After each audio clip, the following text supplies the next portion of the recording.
This was not a duke who died quietly in his bed. This was a man whose throat was slashed by conspirators who knew exactly what secrets they were burying with his body. On September 10, 1547, Pier Luigi Farnese, 1st Duke of Parma and Piacenza, was stabbed to death in his own palace by local nobles who had been waiting for imperial permission to eliminate him. What died with him was not just a life, but a scandal that threatened to destroy the most powerful papal dynasty in Europe. The killers understood what they were erasing. Court documents reveal that Pier Luigi's sexual relationships with men had become a diplomatic catastrophe that endangered his father's papal throne. His death was not a political accident. It was the calculated destruction of evidence that could have shattered Catholic authority across Europe. The assassination silenced not just a man, but a documented pattern of male relationships that imperial and ecclesiastical forces had spent over a decade trying to control. Most of these sealed papal files only surface because enough people stay inside this archive. Please subscribe to the channel, because once these doors close, they do not reopen. The papal correspondence preserved in Vatican archives makes the motive unmistakable. Emperor Charles V had grown increasingly hostile to the Farnese dynasty, precisely because of what court memoranda describe as Pier Luigi's dishonorable conduct with men during official missions. The Duke had become a liability that no diplomatic marriage or territorial concession could repair. His sexuality was not a private matter.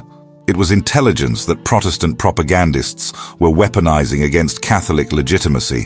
When the conspirators struck, they were not merely settling local grievances. Contemporary accounts indicate they moved with imperial backing, specifically because Pier Luigi's documented relationships with male courtiers had made him politically unviable. The assassination removed a sexual scandal that had been escalating for over a decade, one that threatened not just the Farnese family, but the credibility of papal nepotism itself. The immediate aftermath reveals the calculated nature of the erasure. Within hours of the murder, palace records were seized, personal correspondence was collected, and witnesses to Pier Luigi's private relationships were either silenced or eliminated. The killers understood they were destroying not just a man, but a paper trail that could have exposed institutional tolerance of homosexual behavior at the highest levels of church hierarchy. Yet the conspirators' efficiency was not absolute. Certain documents escaped the immediate purge, preserved by clerical bureaucracy that operated beyond the reach of even imperial intervention. Fragments of papal correspondence survived, diplomatic memoranda remained archived, and court records continued to document what the assassination had been designed to erase forever. What emerges from these surviving files is not merely the story of a duke's death, but evidence of a systematic campaign to eliminate inconvenient royal sexuality that would become the template for similar operations across European courts for centuries. But the most damning evidence was a letter written 12 years before the assassination, a letter that would reveal exactly why Pier Luigi Farnese had to die. Pier Luigi Farnese was born in 1503 with the burden of impossible expectations and the freedom of illegitimate blood. As the acknowledged son of Cardinal Alessandro Farnese, who would become Pope Paul III in 1534, he inherited a position that demanded absolute discretion and offered unprecedented power. Court records indicate he was legally recognized by his father despite his illegitimate status, a recognition that carried both protection and surveillance from the moment of his birth. He was raised to command armies, govern territories, and extend papal influence across Italy. He was never raised to love men. The documented evidence reveals a man whose appetites defied every calculation of his family's political strategy. Vatican archives preserve correspondence detailing Pier Luigi's military career, his participation in the 1527 sack of Rome, his appointment as Captain General of the Church, his elevation to Duke of Castro in 1537. Each honor came with increased scrutiny of his personal conduct, and each position provided new opportunities for relationships that court observers describe as increasingly reckless.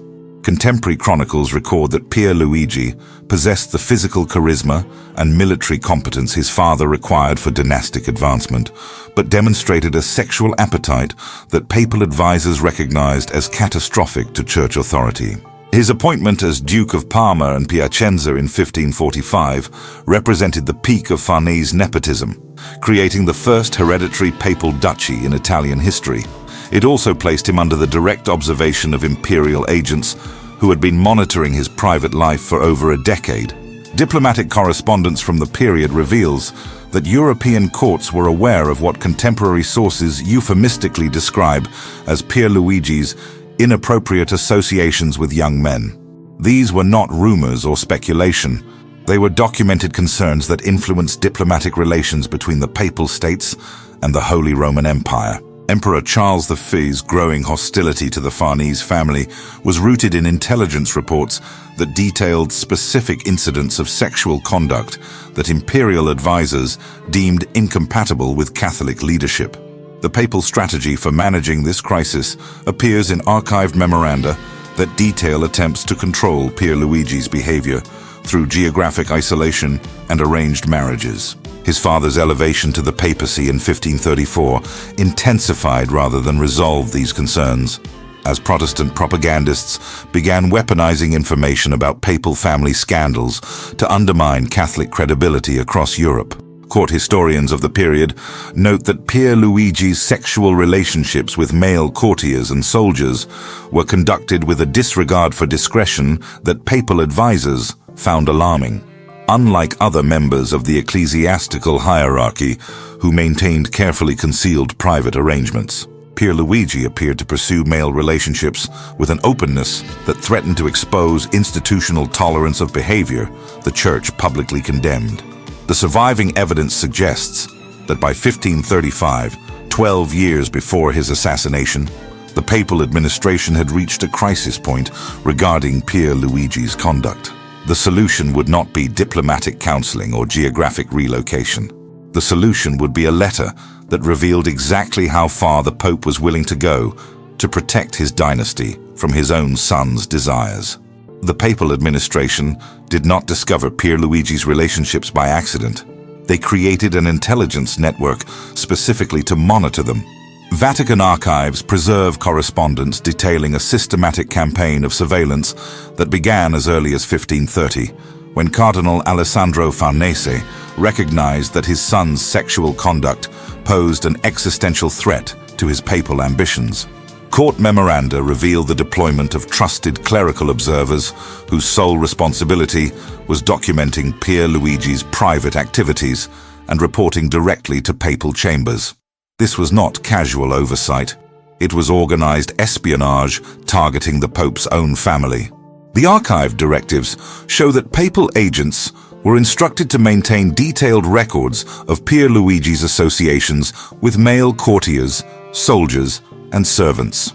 Intelligence reports from this period identify specific individuals by name, describe the nature of observed interactions, and assess the diplomatic liability each relationship represented.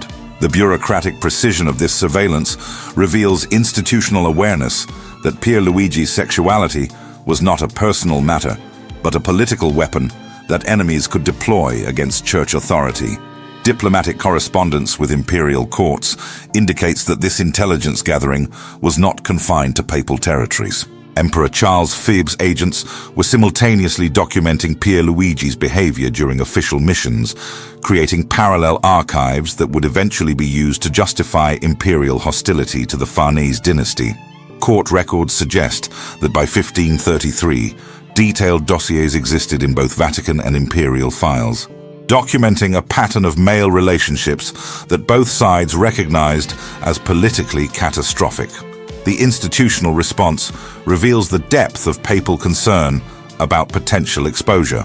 Archived memoranda detail attempts to control damage through strategic relocations, carefully managed public appearances, and systematic removal of Pier Luigi's known associates from positions of visibility.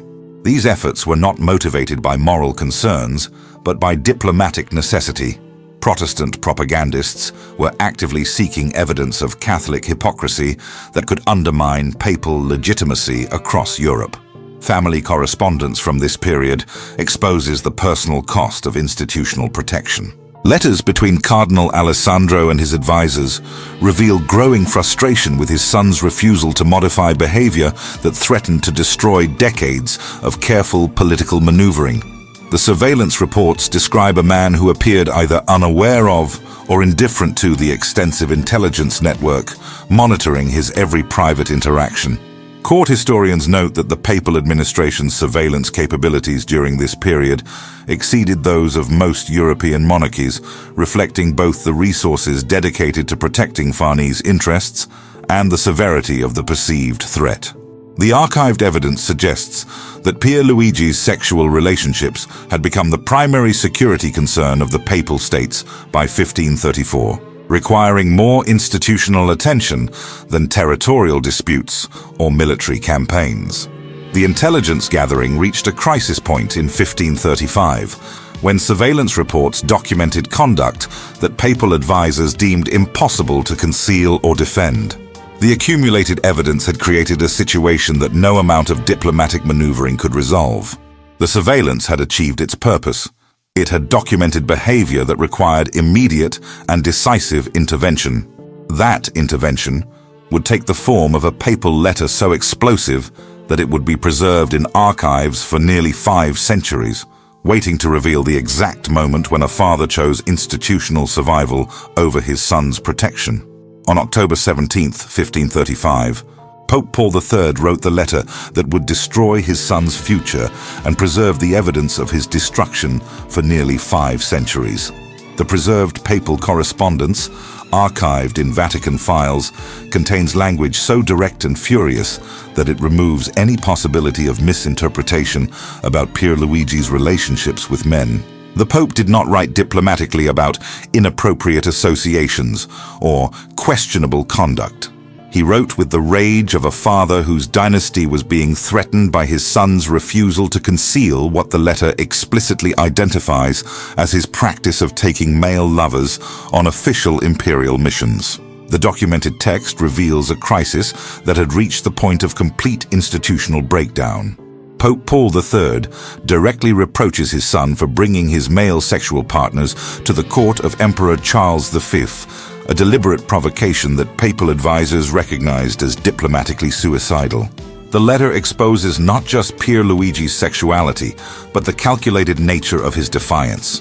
He had chosen to display his relationships with men in the presence of an emperor who was actively seeking evidence to use against Catholic authority. Vatican archives indicate that this letter was written following intelligence reports from imperial agents who had documented Pier Luigi's conduct during what was supposed to be a diplomatic mission to repair relations between papal and imperial courts. Instead of conducting diplomacy, Pier Luigi had effectively provided Charles V with documented evidence of exactly the kind of sexual scandal that Protestant propagandists could weaponize against church credibility. Many of these lives were erased quietly, without witnesses. Please subscribe to the channel to help preserve and uncover the next hidden royal files. The preserved correspondence reveals the strategic catastrophe this behavior represented. Court memoranda from the period indicate that Emperor Charles V was known to be hostile to this type of conduct, making Pier Luigi's decision to bring male lovers to imperial court not just personally reckless, but institutionally destructive. The letter documents a moment when personal desire collided directly with dynastic survival, and the Pope chose to preserve written evidence of that collision. The papal language in the archived letter demonstrates that this was not the first incident requiring intervention, but rather the culmination of a pattern of behavior that had exhausted institutional patience. Contemporary records suggest that previous warnings had been ignored, previous surveillance had been unsuccessful, and previous diplomatic damage control had proven inadequate to contain the crisis Pier Luigi's sexuality was creating across European courts. What makes this letter historically unprecedented is its preservation despite every institutional incentive to destroy it. Vatican bureaucracy operated under strict protocols regarding potentially damaging correspondence, yet this document survived nearly 5 centuries of archival management. Its survival suggests that even papal authority had limits when confronted with bureaucratic procedures designed to preserve official correspondence regardless of its contents. The letter represents more than evidence of homosexual relationships within papal families. It documents the exact moment when institutional tolerance of inconvenient sexuality collapsed into documented persecution. The fury preserved in those papal archives would escalate into something far more dangerous than family correspondence. The letter would become intelligence that enemies of the Church had been waiting decades to acquire.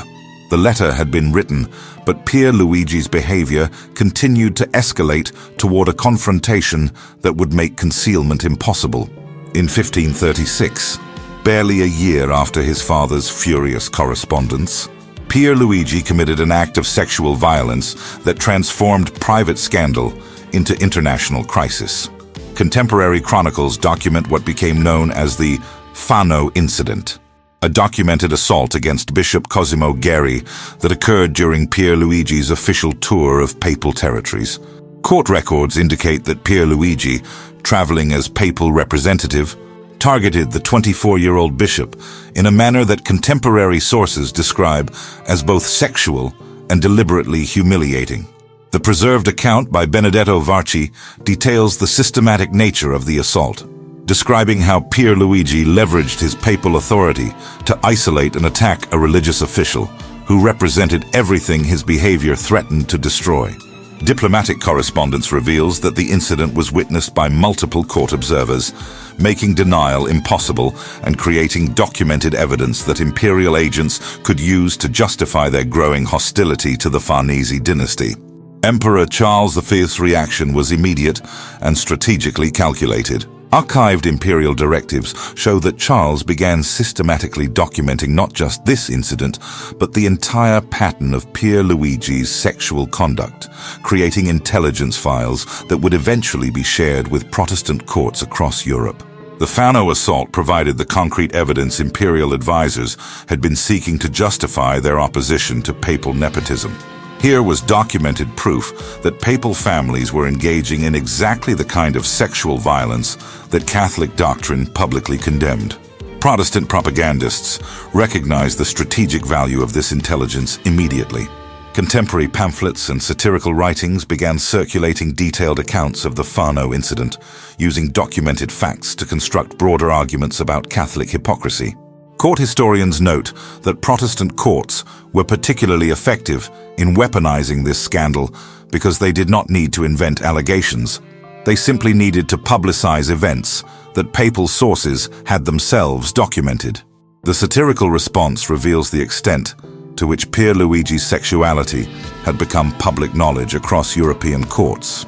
The poet Niccolò Franco invented the verb pierluigiare, meaning to sodomize by force, transforming the Duke's name into a linguistic monument to sexual violence.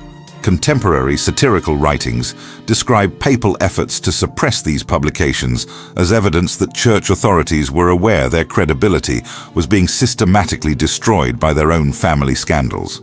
Vatican archives preserve correspondence from this period, showing papal advisors recognizing that the Fano incident had created a crisis beyond their capacity to manage through traditional diplomatic channels. The documented assault had provided Protestant courts with exactly the kind of concrete evidence they needed to undermine Catholic authority. And no amount of political maneuvering could recall information that was already circulating across hostile courts. Imperial correspondence reveals that Charles V began using documented evidence of Pier Luigi's sexual violence as justification for broader opposition to papal political influence. Diplomatic records show that the emperor was actively sharing intelligence about the Farnese family with Protestant allies, creating an international network of courts united in opposition to Catholic dynasties that they could now characterize as systematically corrupt. The Fano incident had achieved what years of Protestant propaganda had failed to accomplish. It had provided documented proof that papal families were engaging in the exact behaviors that Catholic doctrine condemned, creating an irreconcilable contradiction that no theological argument could resolve. The scandal was no longer containable through surveillance or family correspondence. The scandal had become international intelligence that demanded a solution no letter could provide. The satirical destruction of Pier Luigi Farnese's reputation was not accidental. It was a coordinated campaign designed to make his name synonymous with sexual violence across European culture. Contemporary court records document the systematic circulation of satirical writings that transformed Pier Luigi from a political liability into a cultural symbol of papal corruption. The preserved satirical poems and pamphlets were not merely entertaining commentary. They were political weapons designed to destroy Catholic credibility by associating papal authority with documented sexual violence. Protestant courts actively funded and distributed these materials as part of a broader propaganda campaign against Catholic legitimacy. The linguistic evidence reveals the devastating effectiveness of this strategy. The verb Pier Luigiare entered common usage across Italian courts, creating a permanent association between the papal family name and forced sodomy that no diplomatic intervention could erase. Court historians note that this represented an unprecedented transformation of aristocratic identity into popular slang, effectively destroying centuries of Farnese reputation building through a single satirical innovation. Diplomatic correspondence shows that papal advisors recognized the strategic catastrophe this linguistic weaponization represented. Vatican archives preserve letters detailing desperate attempts to suppress satirical publications. But court records indicate these efforts only amplified the scandal by confirming that church authorities considered the satirical content accurate enough to require censorship. The attempted suppression became evidence of papal guilt rather than evidence of papal authority. The satirical campaign escalated beyond individual poems into theatrical performances that explicitly depicted Pier Luigi's sexual violence. Contemporary accounts describe public performances in Protestant territories that used documented details from the Fano incident to create entertainment that simultaneously mocked Catholic authority and educated audiences about papal family scandals. And these performances were particularly effective because they used factual material that papal sources could not deny without confirming the accuracy of the satirical content. Imperial court records reveal that Emperor Charles V actively encouraged the satirical destruction of Pier Luigi's reputation as part of a broader strategy to undermine papal political influence.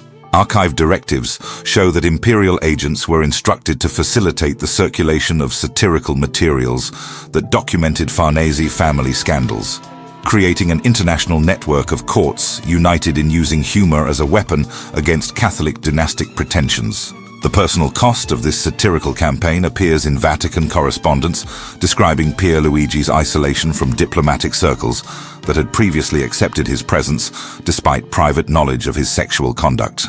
Court observers note that the public nature of the satirical attacks had made maintaining diplomatic relationships with the papal family politically impossible for courts that needed to preserve their own religious credibility. Contemporary chronicles suggest that by 1540, Pier Luigi's name had become so associated with sexual violence that his presence at any diplomatic gathering would have constituted an implicit challenge to the religious authority of host courts. The satirical destruction had achieved its strategic purpose. It had made the continued existence of Pier Luigi Farnese incompatible with the political survival of his father's dynasty. The satirical campaign had transformed private scandal into public knowledge, but knowledge without consequences remained merely entertainment.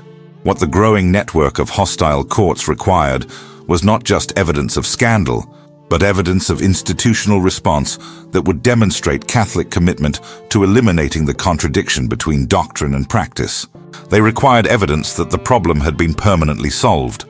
By 1547, 12 years after the explosive papal letter and 11 years after the Fano scandal, Emperor Charles V had reached a conclusion that would require Pier Luigi Farnese's elimination. Archived imperial correspondence reveals a systematic campaign to destabilize the Farnese duchy through coordinated support for local noble opposition. Court records indicate that Charles V had been secretly negotiating with Piacenza conspirators since 1545, providing both financial support and diplomatic protection for planned action against Pier Luigi. These negotiations were not motivated by local grievances, but by imperial recognition that the sexual scandal surrounding the papal family had made continued Farnese rule politically unsustainable.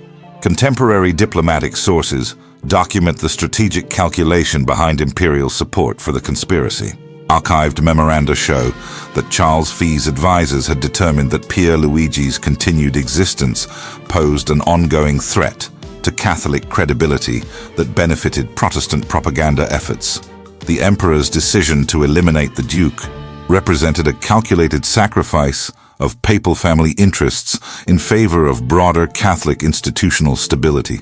The conspiracy itself was precisely coordinated with imperial timing requirements. Preserved correspondence between imperial agents and Piacenza nobles reveals a planned operation designed to appear spontaneous while ensuring maximum political impact. Court records indicate that the conspirators were instructed to act only after receiving confirmation that imperial forces would not intervene to protect Pier Luigi, effectively guaranteeing the success of the assassination attempt. Vatican archives preserve letters from Pope Paul III appealing to Charles V for protection of his son, revealing that papal authorities were aware of the developing conspiracy but powerless to prevent it without imperial cooperation. The preserved papal correspondence demonstrates the complete breakdown of the relationship between papal and imperial authority that Pier Luigi's sexual conduct had created over more than a decade of escalating crisis. On September 10, 1547, the conspiracy achieved its predetermined outcome. Contemporary accounts document that Pier Luigi was attacked in his own palace by nobles led by Agostino Landi and Girolamo Pallavicino, who had been coordinating with imperial agents for over 2 years. Court chronicles record that the Duke was stabbed multiple times, with particular attention paid to ensuring that death was immediate and irreversible. The immediate aftermath reveals the calculated nature of the assassination's timing and execution. Archived reports show that within hours of Pier Luigi's death, imperial forces moved to occupy strategic positions around Piacenza, confirming that the conspiracy had been planned in coordination with broader imperial military strategy. The assassination was not a spontaneous uprising, but a carefully orchestrated operation designed to eliminate a specific individual whose continued existence had become incompatible with imperial policy. Contemporary correspondence indicates that the conspirators acted with complete confidence that their actions would receive imperial protection, suggesting that agreements had been reached regarding the consequences of their operation. Court records show that none of the assassins faced prosecution by imperial authorities, and several received territorial rewards that confirmed their actions had achieved their intended strategic purpose.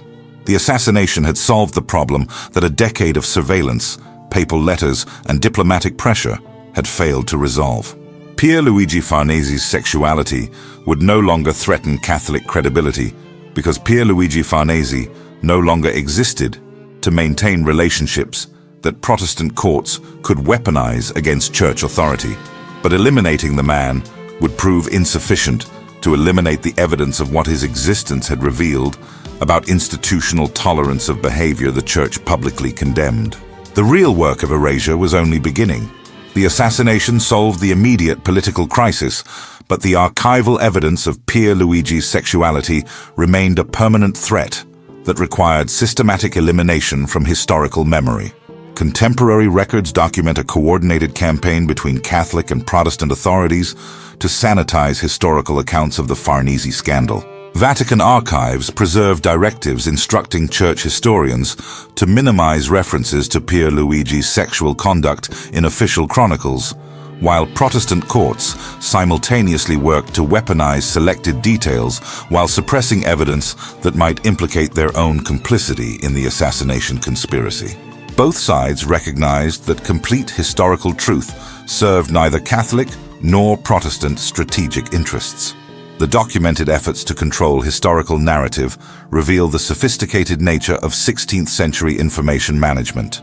Archived correspondence between papal advisors and chroniclers details specific instructions for reframing Pier Luigi's death as a political rather than sexual scandal, emphasizing territorial disputes and noble grievances, while systematically removing references to the documented evidence of homosexual relationships that had motivated imperial opposition to Farnese rule.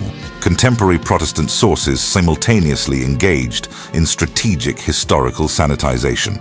Court records indicate that Protestant courts suppressed detailed accounts of their cooperation with the assassination conspiracy, while preserving only enough sexual scandal material to serve ongoing propaganda purposes. The Protestant strategy required maintaining Pier Luigi as a symbol of Catholic corruption while concealing Protestant responsibility for his elimination.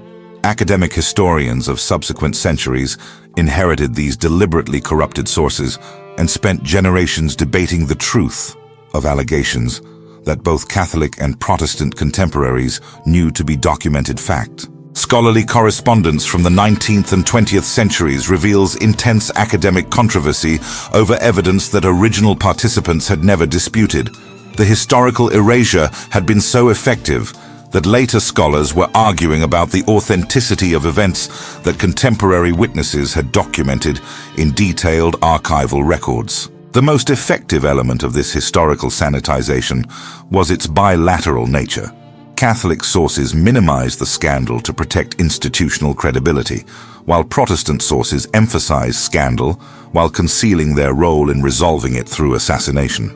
Neither side had incentives to preserve complete documentation, creating historical gaps that would perplex scholars for centuries while serving the immediate political interests of both Catholic and Protestant authorities. Archival evidence reveals that certain documents survived this coordinated erasure campaign only because bureaucratic preservation protocols operated independently of political directives. Vatican administrative procedures required retention of certain correspondence categories regardless of content, while imperial archives preserved intelligence files that later librarians did not recognize as politically sensitive. The survival of key documents was largely accidental rather than intentional.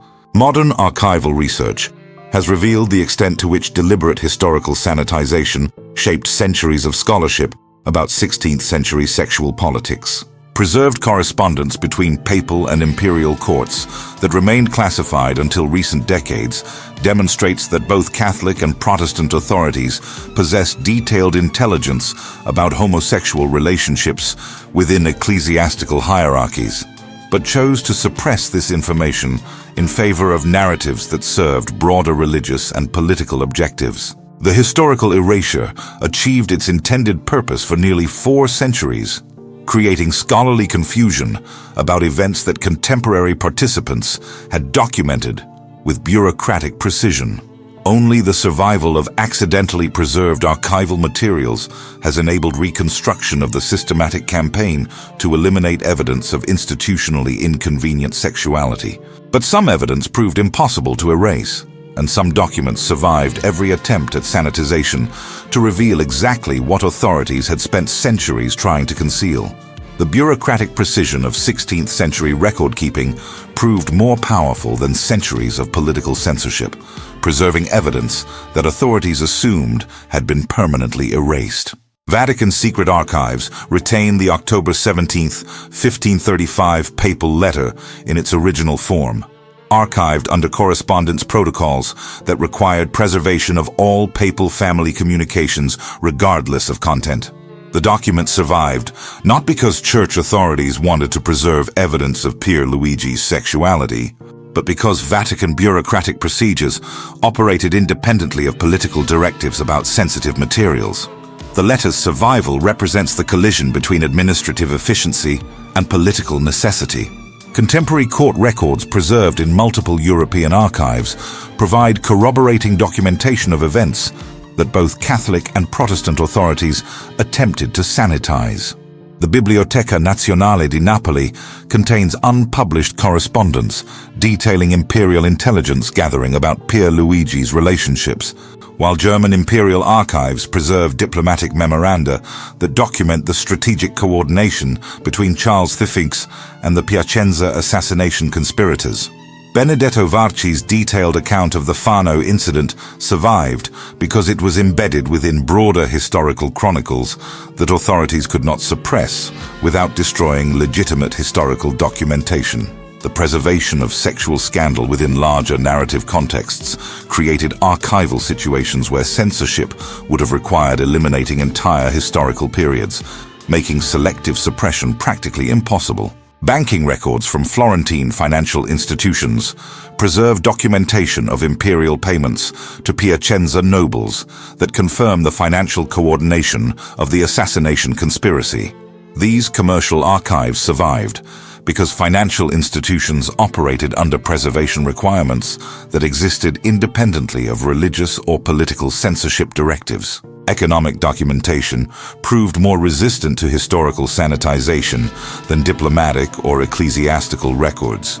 Legal proceedings from ecclesiastical courts preserved testimony about Pier Luigi's sexual conduct that was collected for potential canonical proceedings that never occurred due to his assassination. These judicial archives survived because canon law required preservation of testimony regardless of whether cases proceeded to completion.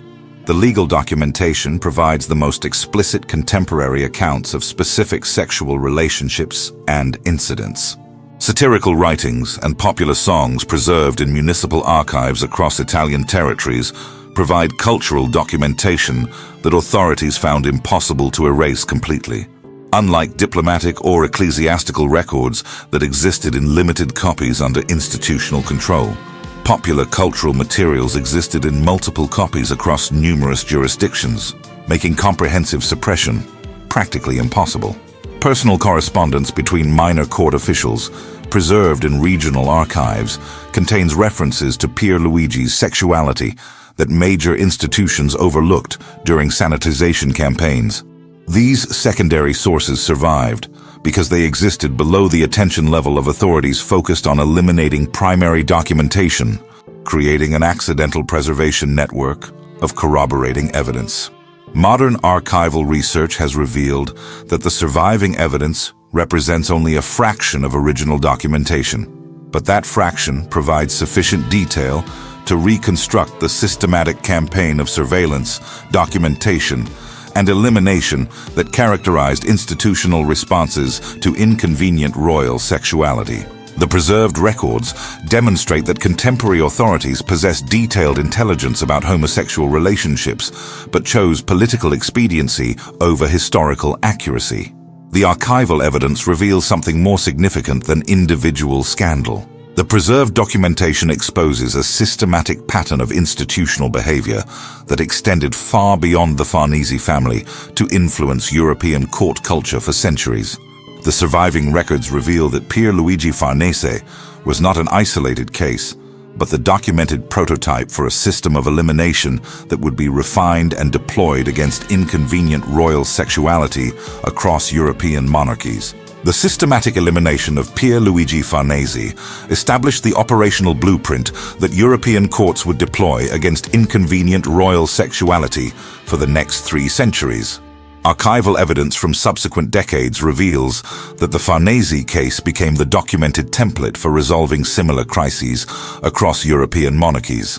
Court correspondence from French, Spanish, and German territories contains explicit references to the Piacenza solution when discussing problematic royal family members whose sexual conduct threatened dynastic stability. The assassination had proven that systematic elimination could resolve sexual scandals that diplomatic pressure and family intervention had failed to control. The institutional knowledge gained from the Farnese operation appears in intelligence manuals and diplomatic guidance documents that survived in royal archives across Europe.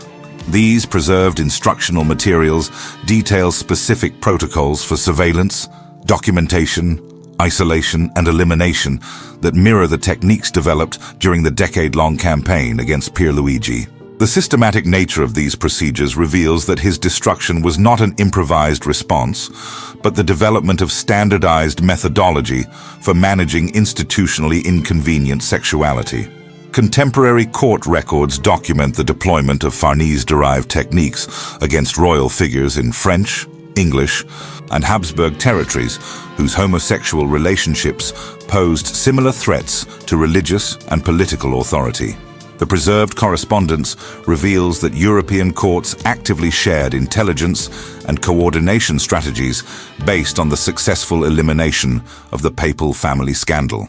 Pier Luigi's assassination had demonstrated that systematic cooperation between religious and secular authorities could permanently resolve sexual contradictions that threatened institutional credibility.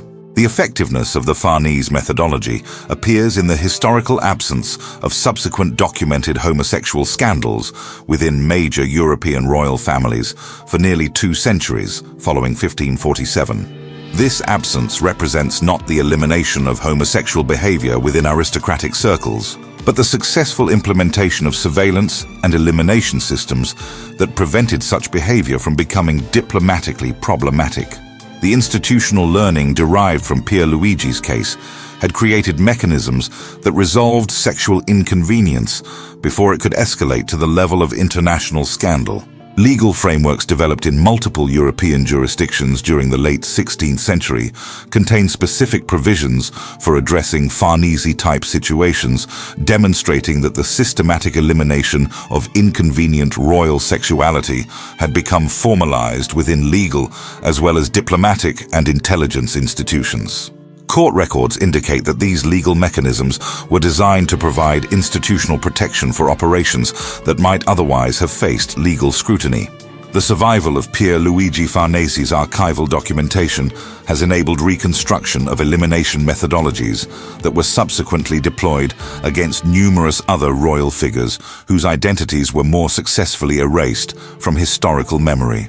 The Farnese case provides the documented evidence that reveals the systematic nature of operations that left little archival trace in subsequent deployments. This is not the only royal life that was quietly erased. Please subscribe to the channel to open the next sealed file. The Pier Luigi Farnese investigation reveals that European royal sexuality was not managed through individual family decisions, but through coordinated institutional systems that treated inconvenient sexual identity as a security threat, requiring systematic elimination. His documented destruction represents the visible evidence of methodologies that shaped European court culture while remaining largely hidden from historical scrutiny. The next sealed file contains evidence of a royal figure whose elimination was so expertly executed that historians have debated his very existence. But the archival evidence survived, waiting centuries to reveal another case where love threatened empire, and empire chose to eliminate love rather than accommodation. The pattern continues, and the evidence endures.